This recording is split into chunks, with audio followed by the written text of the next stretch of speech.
Understanding on a break. English phrases explained. Hello, dear viewers. Welcome back to our channel, where learning English is both fun and effective. Today, we're going to unravel the meaning behind the phrase, on a break. Whether you've heard it in a popular TV show or stumbled upon it in a conversation, understanding this phrase is key to sounding like a native speaker. So, let's break it down together. On a break can be taken quite literally. It generally means someone is taking a short period of rest from their usual activities. This could be a break from work, like a coffee break, where people stop working for a short period to rest and refresh themselves. It's important to recognize this basic meaning before we dive into more nuanced uses. Quite famously, on a break also refers to a temporary separation between couples who are dating.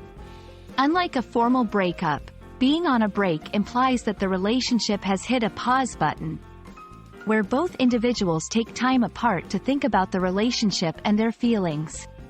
It's crucial to note that this usage can sometimes lead to misunderstandings, as seen in the TV show, Friends, where the characters Ross and Rachel had differing views on what "on a break" meant for their exclusivity.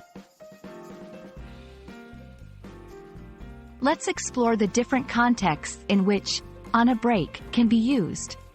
You might hear someone say they're on a break from social media, meaning they have decided to stop using it for a while.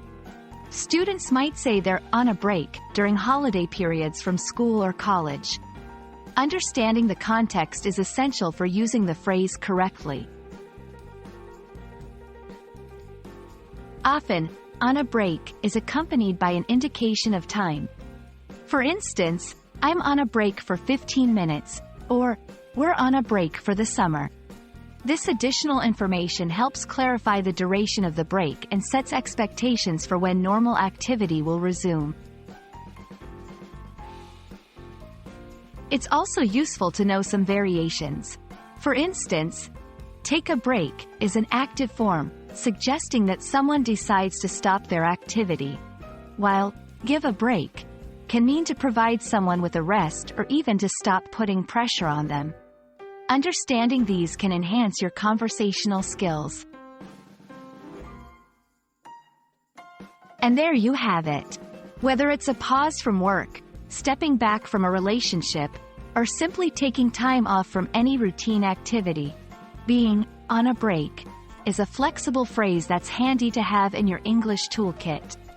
We hope this video has been informative and helps you feel more confident in your English conversations. Remember, practice makes perfect. So try using "on a break" in your next English dialogue. Until next time, keep learning and stay curious.